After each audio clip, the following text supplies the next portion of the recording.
Antek cek Imam Ghazali dua macem jelema urusan awak.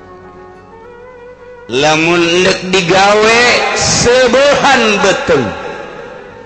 Dek ka pabrik, dek ka kantor, dek ngaragaji bokomo terkenal dahar tukang ragaji 7 tikelen nu biasa. Terkenal nama terkenal.